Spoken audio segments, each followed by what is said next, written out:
அனைவருக்கும் வணக்கம். TNPSC group 4 2026 இலக்கண வகுப்பு நம்ம ஸ்டார்ட் பண்ணுறோம்.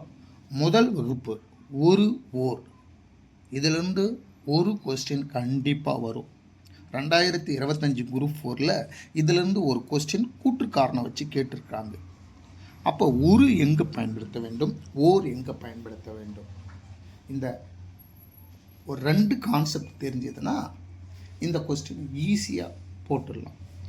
ஃபஸ்ட்டு பாருங்கள், ஒரு ஓர், ஒரு நகரம், வீடு, ஒரு சொல்லில் எழுத்து உயிர்மை எழுத்து முதல்ல வந்தால் அங்கே ஒரு பயன்படுத்த வேண்டும். எடுத்துக்காட்டு பாருங்கள், நகரம் ந உயிர்மை எழுத்தா, வீடு உயிர்மை எழுத்தா.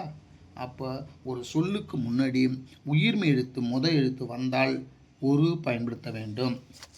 ஓர் உயிரெழுத்து சொல்லின் முதலில் வந்தால், ஒரு சொல்லுக்கு முதல்ல உயிரெழுத்து வந்தால் ஓர் பயன்படுத்த வேண்டும்.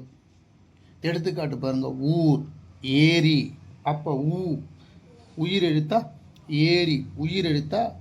அப்போ இந்த ரெண்டு கான்செப்ட் தெரிஞ்சால் இதிலிருந்து ஒரு கொஸ்டின்ஸ் ஈஸியாக போட்டுடலாம். ஒரு ஓர். அப்போ உயிர்மை எழுத்து ஒரு சொல்லில் வந்தால் அங்கே ஒரு பயன்படுத்த வேண்டும். உயிரெழுத்து ஒரு சொல்லில் வந்ததுன்னா ஓர் பயன்படுத்த வேண்டும். இந்த ரெண்டு கான்செப்ட் தெரிஞ்சதுன்னா ஈஸியாக இதில் போட்டுடலாம். ரைட்டுங்களா?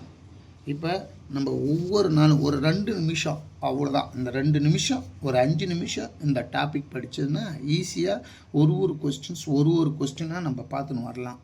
இப்போ மறுபடியும் சொன்னோம், ஒரு ஓர் எங்கே பயன்படுத்த வேணும்னா, ஒரு உயிர்மை எழுத்து சொல்லில் வந்தால்